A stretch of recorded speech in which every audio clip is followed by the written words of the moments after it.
വിദ്യാർത്ഥികളെ, ഇന്ന് നമ്മൾ 12ാം ക്ലാസ് ബിസിനസ് സ്റ്റഡീസിൻ്റെ ചാപ്റ്റർ 9 ഫിനാൻഷ്യൽ മാനേജ്മെൻറ്റ്, ധനകാര്യ മാനേജ്മെൻറ്റിനെ കുറിച്ചാണ് വിശദമായിട്ട് ചർച്ച ചെയ്യുന്നത്.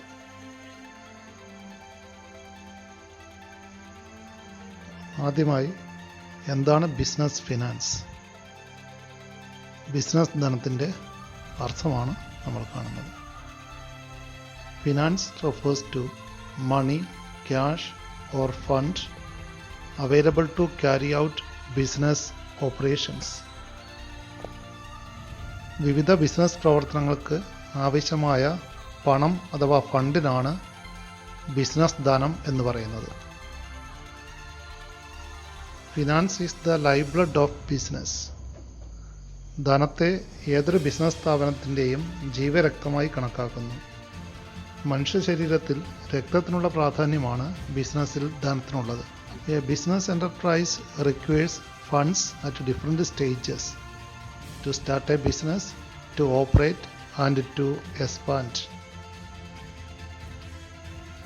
ബിസിനസ് ആരംഭിക്കാൻ, നടത്തിക്കൊണ്ടു പോകാൻ, വികസിപ്പിക്കാൻ, ആധുനികവൽക്കരിക്കാൻ എന്നിങ്ങനെ എല്ലാ ആവശ്യങ്ങൾക്കും ധനം ആവശ്യമാണ്. What is financial management? Meaning of financial management. ധനകാര്യ മാനേജ്മെൻറ്റ് എന്നാൽ എന്താണ്? Financial management means managing the financial affairs of a business organisation. It is concerned with optimal procurement as well as the usage of finance. It deals with planning, organizing, directing and controlling financial activities like procurement and utilization of funds and distribution of earnings.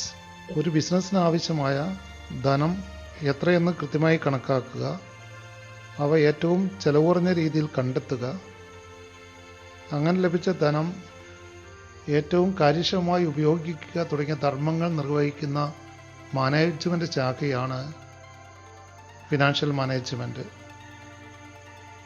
ഒരു സ്ഥാപനത്തിന് ആവശ്യമായി വരുന്ന ധനത്തിൻ്റെ വിവിധ ഉറവിടങ്ങൾ കണ്ടെത്തി അവ സമാഹരിച്ച് വിവേകപൂർവ്വം ഉപയോഗിക്കുന്ന പ്രക്രിയയാണ് ധനകാര്യ മാനേജ്മെൻറ്റ്. ഫിനാൻഷ്യൽ മാനേജ്മെൻറ്റ് നിർവചനത്തിലേക്ക് കടക്കാം. How we can define financial management? Financial management may be defined as the process of planning, raising, allocating and controlling of all the funds to be used in connection with the business activities. ബിസിനസ്സിന് ആവശ്യമായ ധനത്തിൻ്റെ ആസൂത്രണം, സ്വരൂപിക്കൽ, വിനിയോഗിക്കൽ, നിയന്ത്രണം എന്നീ പ്രവർത്തനങ്ങളുടെ ആകെത്തുകയാണ് ധനകാര്യ management. So financial management deals with the following areas. The scope of financial management includes the following 4 areas. Firstly, planning for funds. Secondly, raising of funds from different sources. And thirdly, allocating raised funds for various requirements. And finally, controlling the effective utilization of funds.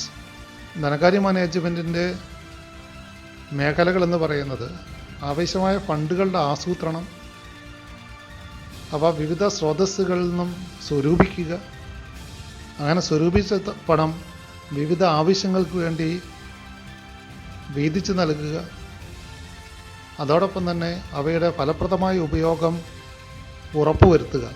ഈ 4 മേഖലകളാണ് ധനകാര്യ management കൈകാര്യം ചെയ്യുന്നത്. Financial മാനേജ്മെൻറ്റിനെ സംബന്ധിച്ച 2 വ്യത്യസ്ത കോൺസെപ്റ്റുകളുണ്ട്. About the concepts of financial management. First is the traditional concept. Financial management is concerned with the only raising of required funds for the business. Thus, the scope of financial management was limited to the study of different sources of finance and the financial institutions providing finance to business. Financial management ne kurichulla പരമ്പരാഗത ചിന്താഗതി എന്ന് പറയുന്നത് ആവശ്യമായ പണം സ്വരൂപിക്കൽ മാത്രമാണ് financial management ഉത്തരവാദിത്തമെന്നാണ്. അതുകൊണ്ട് തന്നെ financial മാനേജ്മെൻറ്റിലെ പഠനമെന്ന് പറയുന്നത് വിവിധ ധന ഉറവിടങ്ങളെക്കുറിച്ചും ധനകാര്യ സ്ഥാപനങ്ങളെക്കുറിച്ചും മാത്രമായിട്ട് പരിമിതപ്പെടുന്നു. But the modern concept of financial management is different. According to the modern concept, apart from raising of funds, financial management is also related with the control of funds. That is, financial manager is entrusted with the duty of checking the effective utilization of raised funds. ധനകാര്യ മാനേജ്മെൻറ്റിൻ്റെ ആധുനിക സങ്കല്പം അനുസരിച്ച് financial manager ചുമതല എന്ന് പറയുന്നത് സ്ഥാപനത്തിന് ആവശ്യമുള്ള fund സ്വരൂപിക്കുക എന്നത് മാത്രമല്ല, അവയുടെ ഫലപ്രദമായ ഉപയോഗം ഉറപ്പുവരുത്തുക എന്നുള്ളതും അദ്ദേഹത്തിൻ്റെ ചുമതലയാണ്. അതുകൊണ്ട് മോഡേൺ കോൺസെപ്റ്റ് പ്രകാരം ഫിനാൻഷ്യൽ മാനേജ്മെൻറ്റ് എന്ന് പറയുന്നത് ഫണ്ടുകൾ റേസ് ചെയ്യൽ മാത്രമല്ല, ആ റേസ് ചെയ്ത ഫണ്ടുകളുടെ ഫലവത്തായ ഉപയോഗം ഉറപ്പാക്കലും ഉൾപ്പെടുന്നതാണ്. അപ്പോൾ the importance of financial management, financial മാനേജ്മെൻറ്റിൻ്റെ പ്രാധാന്യം എന്താണെന്ന് ചർച്ച ചെയ്യാം. ഫിനാൻഷ്യൽ മാനേജ്മെൻറ്റ് ഒന്നാമത്തെ പ്രാധാന്യം സൂചിപ്പിക്കുന്ന point size and composition of fixed assets ആണ്. ധനകാര്യ മാനേജ്മെൻറ്റാണ് ബിസിനസ്സിൻ്റെ സ്ഥിര ആസ്തികളുടെ ഘടനയും നിക്ഷേപ തുകയും തീരുമാനിക്കുന്നത്. It is called the capital budgeting decision.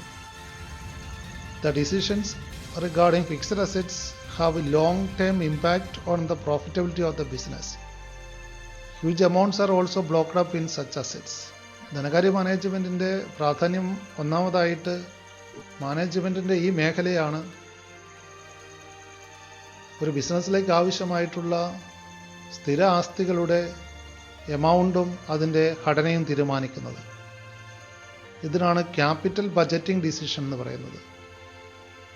ദീർഘകാല ആസ്തികളെ സംബന്ധിച്ച തീരുമാനം ബിസിനസ്സിനെ ദീർഘകാലം ബാധിക്കുന്നതും അതോടൊപ്പം തന്നെ ബിസിനസ്സിൻ്റെ ലാഭക്ഷമതയെ സ്വാധീനിക്കുന്നതുമാണ്. തന്നെയുമല്ല, കൂടുതൽ എമൗണ്ട് ഫിക്സഡ് അസറ്റുകളിൽ ബ്ലോക്കപ്പായി കിടക്കുന്നുമുണ്ട്. അതുകൊണ്ട് ഫിനാൻഷ്യൽ മാനേജ്മെൻറ്റ് ഫിക്സഡ് അസറ്റുകളുടെ തീരുമാനങ്ങളെ സംബന്ധിക്കുന്നതായതുകൊണ്ട് വളരെ പ്രാധാന്യം അറിയിക്കുന്നു. രണ്ടാമതായി,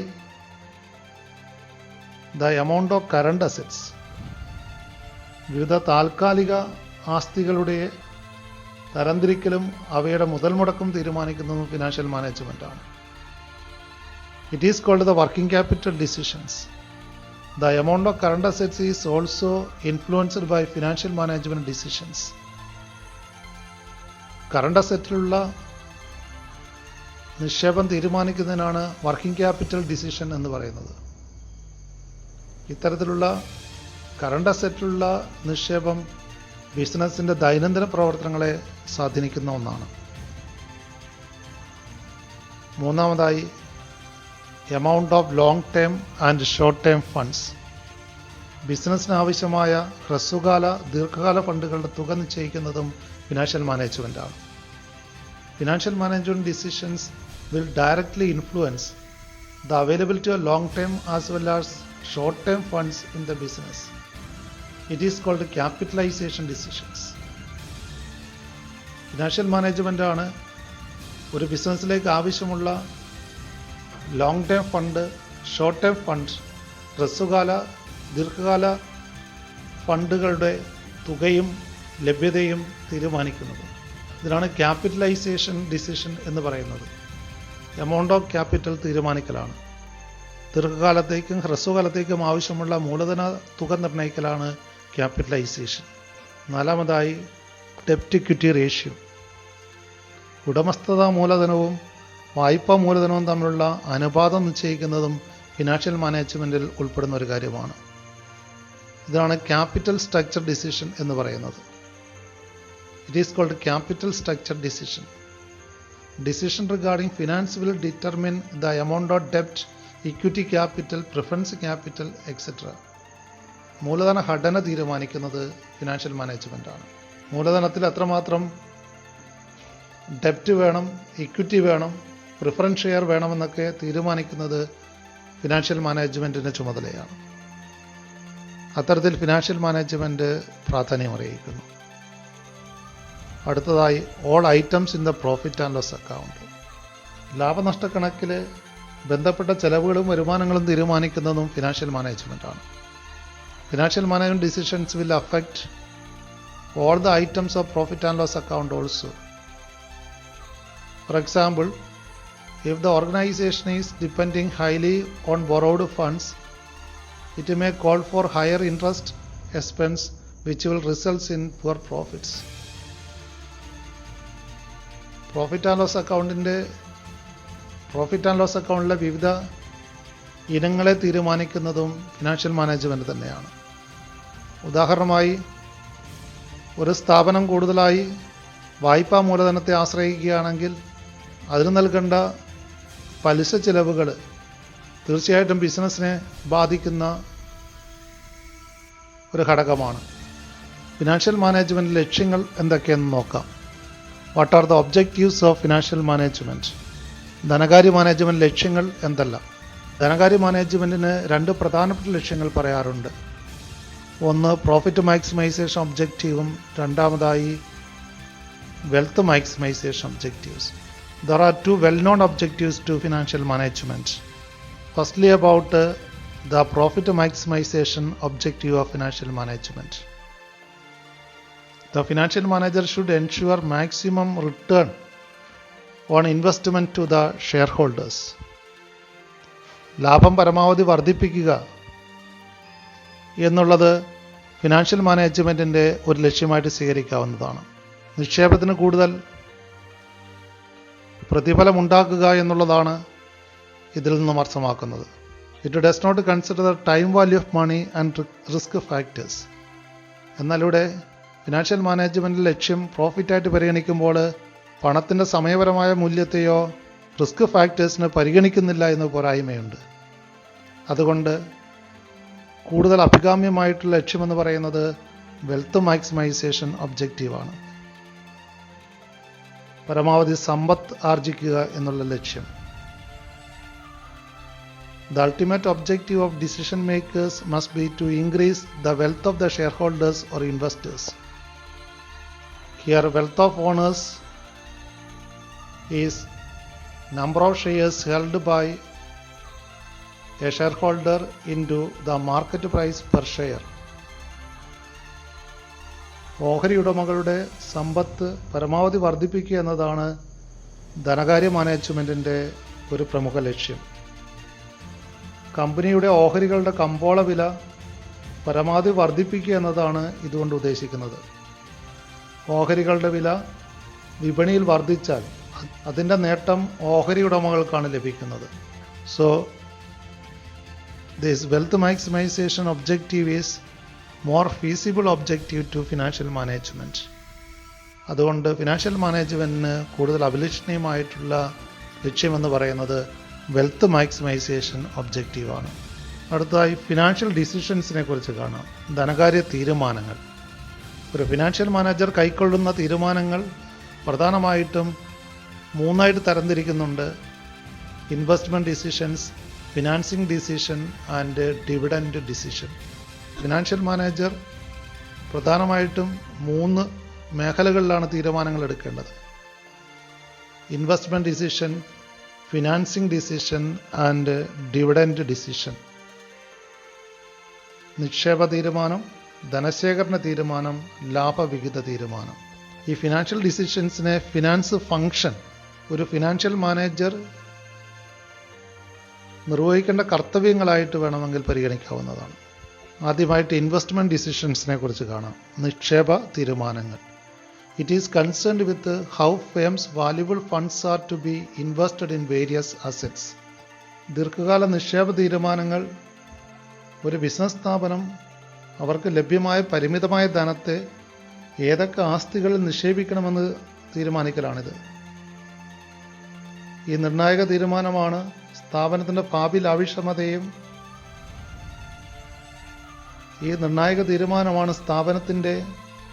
ഭാവി ലാഭക്ഷമതയെ ഏറെ ബാധിക്കുന്നത്.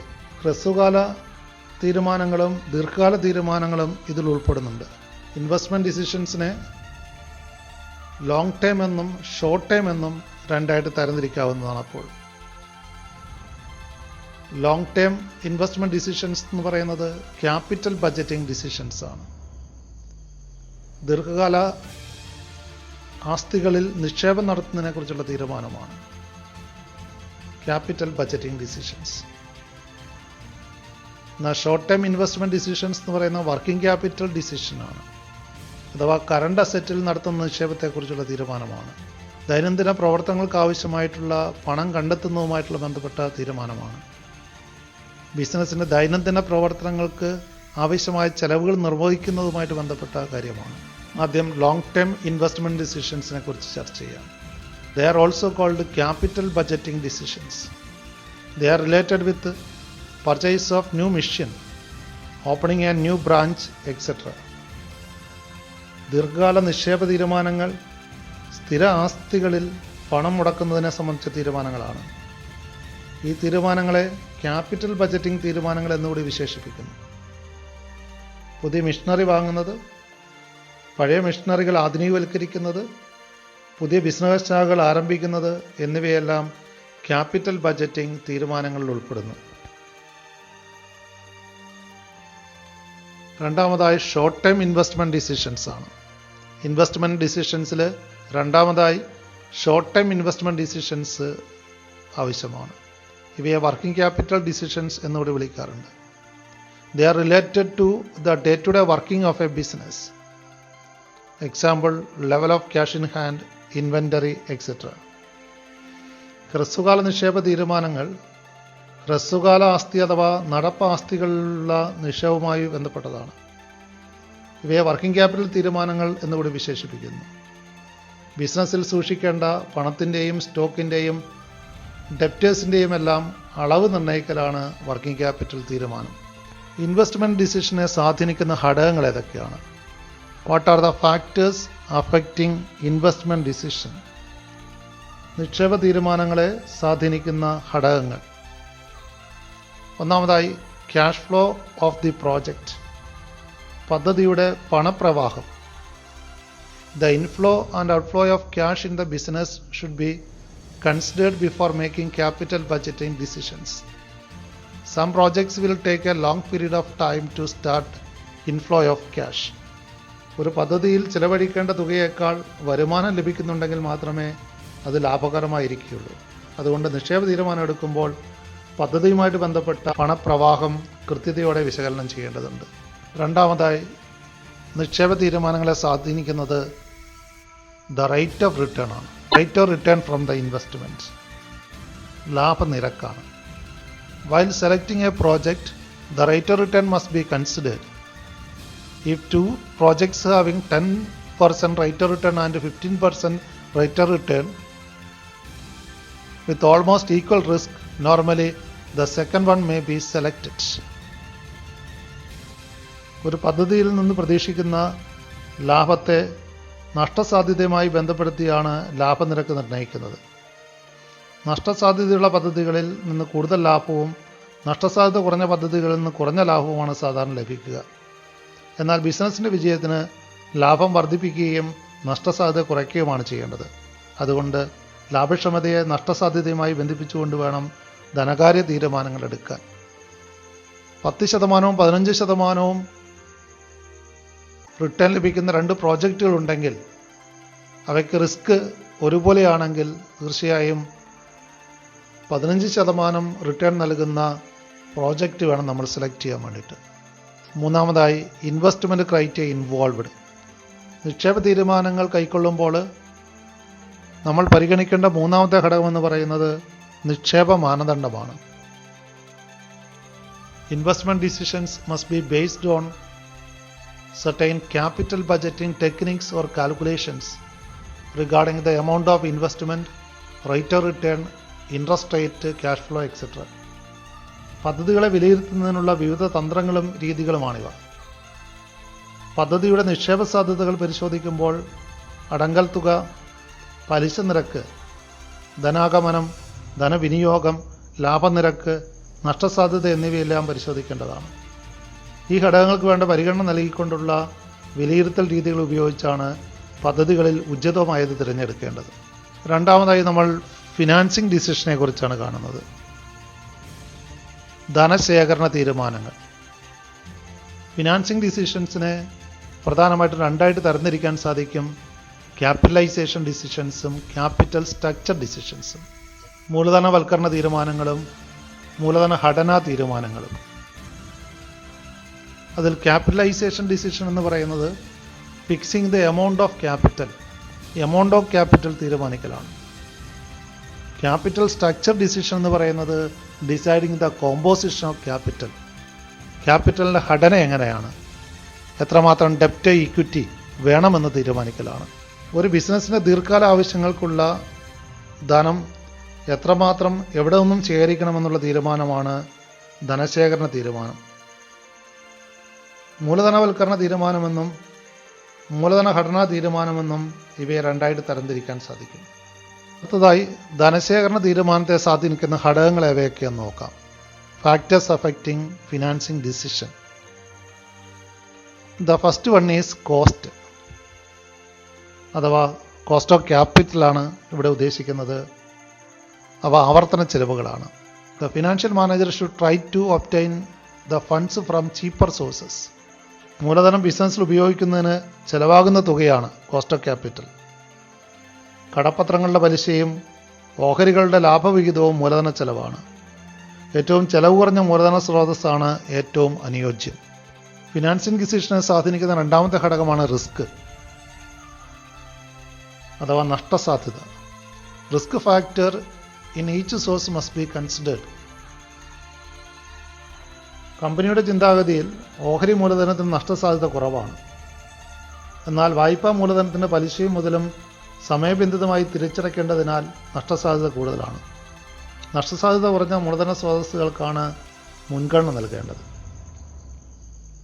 ധനശേഖരണ തീരുമാനത്തെ സ്വാധീനിക്കുന്ന മൂന്നാമത്തെ ഘടകമാണ് ഫ്ലോട്ടേഷൻ കോസ്റ്റ് അഥവാ പ്രാരംഭ ചെലവുകളാണവ. Cost of raising finance should be less. വിവിധ സ്രോതസ്സുകളിൽ നിന്നും മൂലധനം സ്വരൂപിക്കാനുള്ള ചെലവാണ് ഫ്ലോട്ടേഷൻ കോസ്റ്റ്.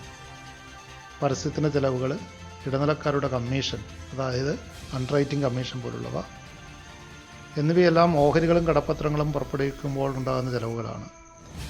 പ്രാരംഭ ചെലവുകൾ കടപ്പത്രങ്ങളെ അപേക്ഷിച്ച് ഓഹരികൾ കൂടുതലായിരിക്കും. നാലാമതായി ക്യാഷ് ഫ്ലോ പൊസിഷൻ, ധനാഗമന ശേഷി. ഫിനാൻസിംഗ് ഡിസിഷനെ സ്വാധീനിക്കുന്ന നാലാമത്തെ ഘടകമാണ് cash flow position. A stronger cash flow position recommends more ഡെപ്റ്റ് ഫിനാൻസിംഗ്. കൃത്യമായി പലിശ അടയ്ക്കാനുള്ള വരുമാനം ലഭിക്കുന്ന ഒരു കമ്പനിക്ക് നഷ്ടസാധ്യത ലഘൂകരിച്ച് വായ്പാ മൂലധനം പ്രയോജനപ്പെടുത്താൻ കഴിയും. കമ്പനിയുടെ ധനാഗമന ശേഷി കുറവാണെങ്കിൽ ഉടമസ്ഥാ മൂലധനമാണ് കൂടുതൽ നല്ലത്. ഫിനാൻസിംഗ് ഡിസിഷനെ സ്വാധീനിക്കുന്ന അടുത്ത ഘടകം ഫിക്സഡ് കോസ്റ്റാണ്. ഫിക്സഡ് ഓപ്പറേറ്റിംഗ് കോസ്റ്റാണ് ഉദ്ദേശിക്കുന്നത്, അഥവാ പ്രവർത്തന ചെലവുകൾ. ഈ fixed operating cost like rent, insurance premium, salaries etcetera are high. It is better to reduce ഡെപ്റ്റ് financing having fixed interest burden. വാടക, ശമ്പളം തുടങ്ങിയ സ്ഥിര പ്രവർത്തന ചെലവുകൾ കൂടുതലാണെങ്കിൽ വായ്പാ മൂലധനം ഉപയോഗിക്കുന്നത് അഭികാമ്യമല്ല. പണത്തിൻ്റെ ലഭ്യതക്കുറവ് സാമ്പത്തിക നഷ്ടസാധ്യത കൂട്ടുന്നതിനാൽ ഇത്തരം സാഹചര്യങ്ങൾ ഉടമസ്ഥത മൂലധന സ്രോതസ്സുകളാണ് കൂടുതൽ അഭികാമ്യം. ഫിനാൻസിംഗ് ഡിസിഷനെ സ്വാധീനിക്കുന്ന അടുത്ത ഘടകമാണ് സ്ഥാപനത്തിൻ്റെ നിയന്ത്രണം, control. More dependence on owners funds will reduce control among the existing share holders. ഓഹരികളിലൂടെ അധിക മൂലധനം സമാഹരിക്കുന്നത് മാനേജ്മെൻറ്റിന് സ്ഥാപനത്തിലുള്ള നിയന്ത്രണം നഷ്ടപ്പെടാൻ കാരണമായേക്കാം. പുതിയ ഓഹരി ഉടമകൾ മാനേജ്മെൻറ്റിൽ സ്ഥാനം നേടുന്നത് മൂലമാണിത്. അധികാരം നഷ്ടപ്പെടുമെന്ന് പേടിയുള്ള മാനേജ്മെൻറ്റ് വായ്പാ മൂലധനത്തിനാണ് കൂടുതൽ പ്രാധാന്യം കൊടുക്കുക. ഫിനാൻസിംഗ് ഡിസിഷനെ സ്വാധീനിക്കുന്ന അവസാന ഘടകമായിട്ട് നമ്മൾ ചർച്ച ചെയ്യുന്നത് ക്യാപിറ്റൽ മാർക്കറ്റ് കണ്ടീഷനാണ്, മൂലധന വിപണിയുടെ അവസ്ഥ. During rising trends in capital market it is easy to accumulate shareholders' funds. Otherwise, better to depend on borrowed funds. ഓഹരി വിപണിയിലെ കുതിപ്പ് ഓഹരി നിക്ഷേപത്തിന് നിക്ഷേപകരെ പ്രചോദിപ്പിക്കുന്നു. എന്നാൽ ഓഹരി വിപണിയിലെ മാന്ദ്യം കടപ്പത്രങ്ങളുടെ വിൽപ്പനയെ പ്രോത്സാഹിപ്പിക്കുന്നതാണ്. അടുത്തായിട്ട് നമ്മൾ ചർച്ച ചെയ്യുന്നത് ഡിവിഡൻഡ് ഡിസിഷനെ കുറിച്ചാണ്. മൂന്നാമത്തെ തീരുമാന മേഖലയാണ് ഡിവിഡൻഡ് ഡിസിഷൻ, ലാഭവിഹിത തീരുമാനം. It is concerned with the disposal of profits. A portion of the profit is to be retained in the business for growth and expansion. That part of profit is called retained earnings, and the rest of the profit is to be distributed to the shareholders in the form of dividend. Here is the role of financial management, that is how much is to be retained and what would be distributed to the shareholders. ഒരു financial manager മൂന്നാമതായി എടുക്കേണ്ട പ്രധാന തീരുമാനമാണ് ലാഭവിഹിത തീരുമാനം. ലാഭത്തിൽ ഓഹരി ഉടമകൾക്ക് നൽകുന്ന ഭാഗമാണ് ലാഭവിഹിതം എന്നറിയപ്പെടുന്നത്. കമ്പനിയുടെ ലാഭത്തിൻ്റെ എത്രമാത്രം ലാഭവിഹിതമായി ഓഹരി ഉടമകൾക്ക് നൽകണമെന്ന തീരുമാനമാണിത്. ഒരു കമ്പനിയുടെ ലാഭത്തിൻ്റെ മുഴുവൻ തുകയും ലാഭവിഹിതമായിട്ട് നൽകാറില്ല. ലാഭത്തിൻ്റെ ഒരു ഭാഗം ബിസിനസ്സിന് വളർച്ചയ്ക്കായി വിനിയോഗിക്കാറുണ്ട്. ഇങ്ങനെ ബിസിനസ്സിൽ തന്നെ നിക്ഷേപിക്കുന്ന ലാഭത്തിന് ലാഭ മുതൽ മുടക്ക് അഥവാ റീറ്റെയിൻഡ് ഏർണിങ്സ് എന്നാണ് പറയുന്നത്. കമ്പനിയുടെ ഭാവി ലാഭക്ഷമതയെ വർദ്ധിപ്പിക്കാൻ ഇത് സഹായിക്കുന്നു. ലാഭം ബിസിനസ്സിൽ മുതൽ മുടക്കണമോ ലാഭവിഹിതമായിട്ട് ഓഹരി ഉടമകൾക്ക് നൽകണോ എന്ന തീരുമാനമാണ് ലാഭവിഹിത തീരുമാനം. എന്തൊക്കെയാണ് ലാഭവിഹിത തീരുമാനത്തെ സ്വാധീനിക്കുന്ന ഘടകങ്ങൾ? What are the factors affecting dividend decision? ലാഭവിഹിത തീരുമാനത്തെ സ്വാധീനിക്കുന്ന ഘടകങ്ങൾ. അതിൽ ഒന്നാമതായിട്ട് നമ്മൾ ചർച്ച ചെയ്യുന്ന എമൗണ്ട് ഓഫ് ഏർണിങ്സ് ആണ്. ലാഭത്തിൻ്റെ വലിപ്പം എത്രമാത്രമാണ്? Dividend decision is always depends on the amount of profit during the current period. കമ്പനിയുടെ നടപ്പ് വർഷത്തെയോ മുൻ വർഷങ്ങളിലെ ലാഭത്തിൽ നിന്നാണ് ഓഹരി ഉടമകൾക്ക് ലാഭവിഹിതം നൽകുന്നത്. അതിനാൽ കമ്പനിയുടെ ലാഭത്തിൻ്റെ അളവ് ലാഭവിഹിത തീരുമാനത്തെ ഏറ്റവും കൂടുതൽ സ്വാധീനിക്കുന്ന ഒരു ഘടകമാണ്. രണ്ടാമതായി സ്റ്റെബിലിറ്റി ഓഫ് ഏർണിങ്സ്, ലാഭത്തിൻ്റെ സ്ഥിരത. Stable earnings promotes higher dividends. സ്ഥിരമായ ലാഭം ഒരു കമ്പനിക്ക് കൂടുതൽ ലാഭവിഹിതം നൽകാനുള്ള അനുകൂല സാഹചര്യം ഉണ്ടാക്കുന്നു. തേർഡിൽ സ്റ്റെബിലിറ്റി ഓഫ് ഡിവിഡൻഡ്, സ്ഥിര ലാഭവിഹിത നയമാണ്. It will improve the confidence of share holders and higher reputation for the company. ചില കമ്പനികൾ ഓഹരികൾക്കൊരു നിശ്ചിത തുക ലാഭവിഹിതമായി നൽകുന്ന രീതി അവലംബിക്കാറുണ്ട്.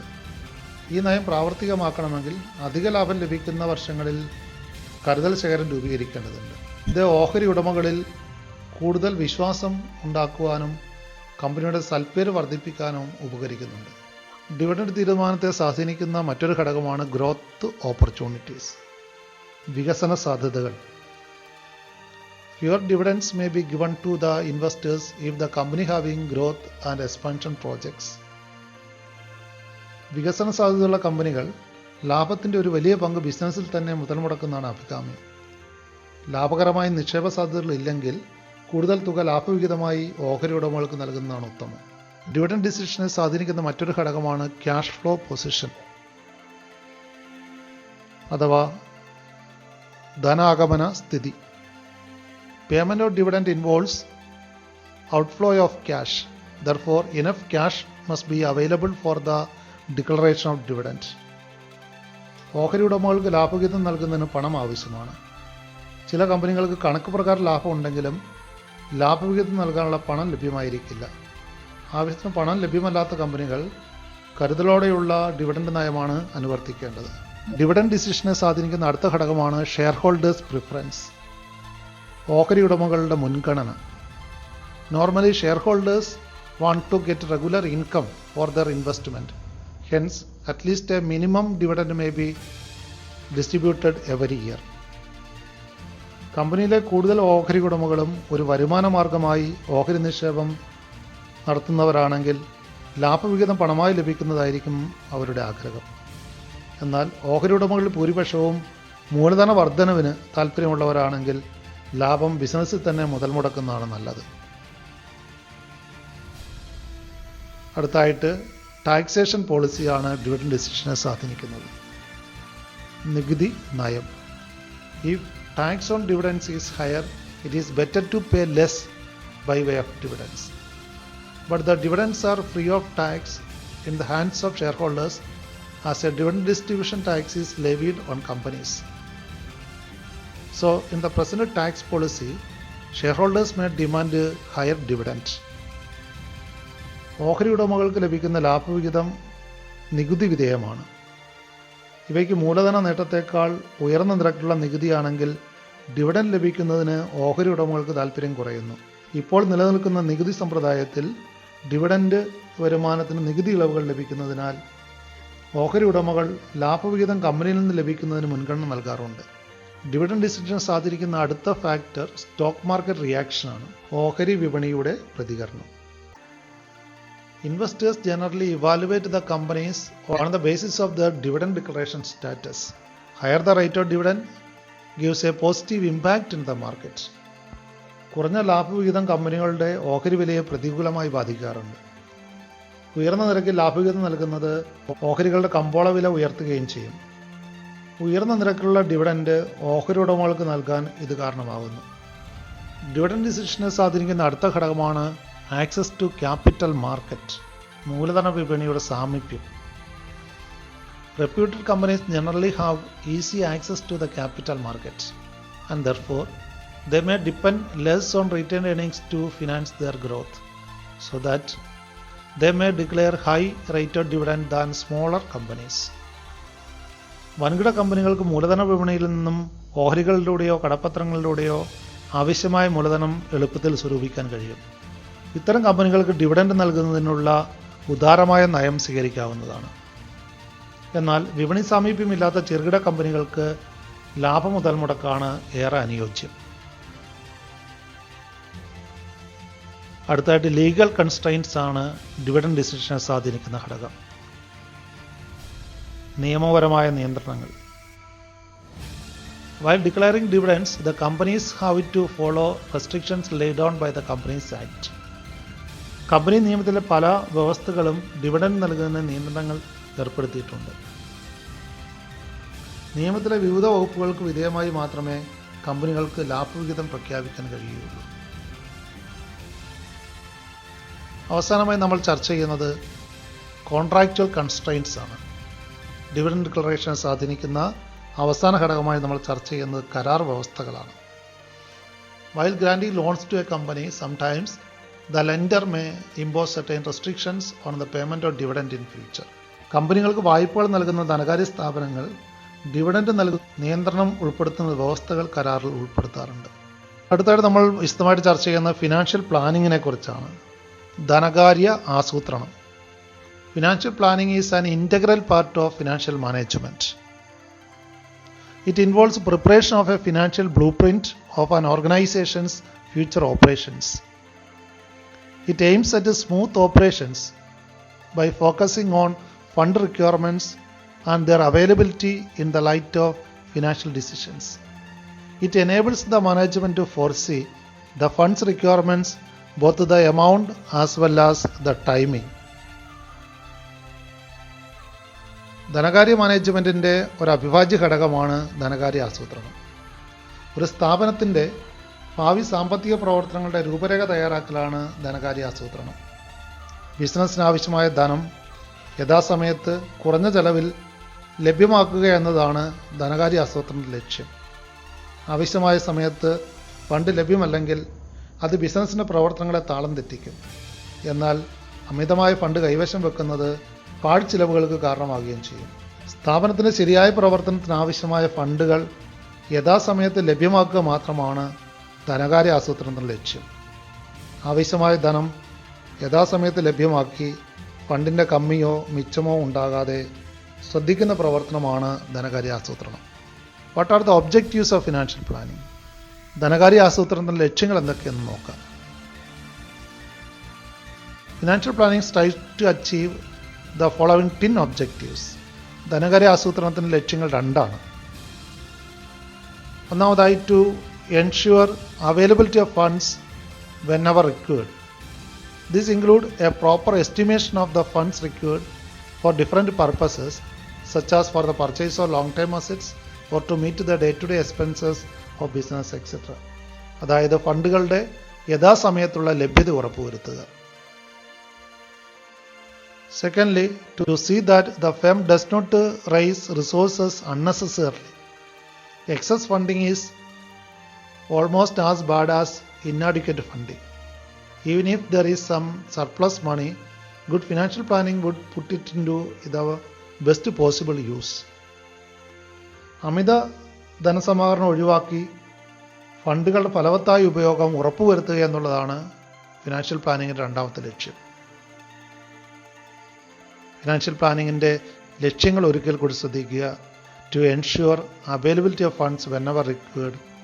And secondly, to see that the firm does not raise resources unnecessarily. അതായത് ഒന്നാമതായി ഫണ്ടുകളുടെ യഥാസമയത്തുള്ള ലഭ്യത ഉറപ്പുവരുത്തുക. രണ്ടാമതായി അമിത ധനസമാഹരണം ഒഴിവാക്കി ഫണ്ടുകളുടെ ഫലവത്തായ ഉപയോഗം ഉറപ്പുവരുത്തുക. ഫിനാൻഷ്യൽ പ്ലാനിങ്ങിൻ്റെ പ്രാധാന്യം ഇനി നമുക്ക് ചർച്ച ചെയ്യാം. About the importance of financial planning. Financial പ്ലാനിങ്ങിൻ്റെ പ്രാധാന്യത്തെ സംബന്ധിക്കുന്ന ഒന്നാമത്തെ പോയിന്റ് ഫോർകാസ്റ്റിംഗ് എന്നുള്ളതാണ്. It helps the organisation to foresee the future financial requirements in advance. സ്ഥാപനത്തിൻ്റെ ഭാവി ധനകാര്യ ആവശ്യങ്ങൾ എന്തെല്ലാമെന്ന് മുൻകൂട്ടി പ്രവചിക്കാൻ ഫിനാൻഷ്യൽ പ്ലാനിങ് സഹായിക്കുന്നുണ്ട്. രണ്ടാമതായി അവോയ്ഡിങ് അൺസർട്ടനിറ്റീസ്.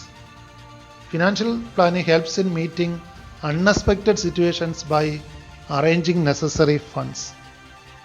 ഭാവിയിലെ അനിശ്ചിതാവസ്ഥയെ ലഘൂകരിക്കുന്നതിന് കൃത്യതയോടെ തയ്യാറാക്കിയ ധനകാര്യ പ്ലാനുകൾ സഹായിക്കുന്നു. ഇത് മാറിക്കൊണ്ടിരിക്കുന്ന ബിസിനസ് സാഹചര്യങ്ങളെ ധൈര്യത്തോടെ നേരിടാൻ മാനേജർമാരെ സഹായിക്കുന്നു. മൂന്നാമതായി കോർഡിനേഷന് സഹായിക്കുന്നു.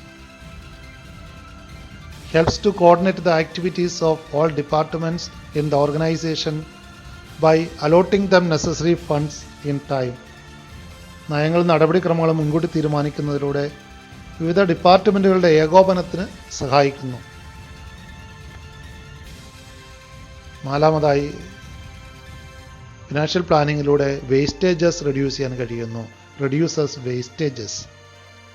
Through proper planning about the financial requirements helps to reduce wastages and duplication of efforts. പ്രവർത്തന രൂപരേഖ മുൻകൂട്ടി തയ്യാറാക്കുന്നതിലൂടെ ജോലിയുടെ ഇരട്ടിപ്പും പാഴ്ചെലവുകളും തീരുമാനമെടുക്കുന്നതിനുള്ള കാലതാമസവുമെല്ലാം ഒഴിവാക്കാൻ കഴിയുന്നു എന്നുള്ളത് ധനകാര്യ ആസൂത്രണത്തിൻ്റെ ഒരു മേന്മയാണ്. ഫിനാൻഷ്യൽ പ്ലാനിങ്ങിൻ്റെ ഇമ്പോർട്ടൻസിലെ അടുത്ത പോയിന്റ് ഈസി ഇവാലുവേഷനാണ്. Financial planning helps to evaluate the actual performance of the organisation based on the plans formulated in advance. ഓരോ വിഭാഗത്തിലും വ്യക്തമായ ലക്ഷ്യങ്ങൾ നിർണ്ണയിക്കുന്നതിലൂടെ ഭാവി പ്രവർത്തനങ്ങളെ വിലയിരുത്താൻ കഴിയുന്നു എന്നുള്ളതാണ് ഫിനാൻഷ്യൽ പ്ലാനിങ്ങിൻ്റെ മറ്റൊരു പ്രാധാന്യം.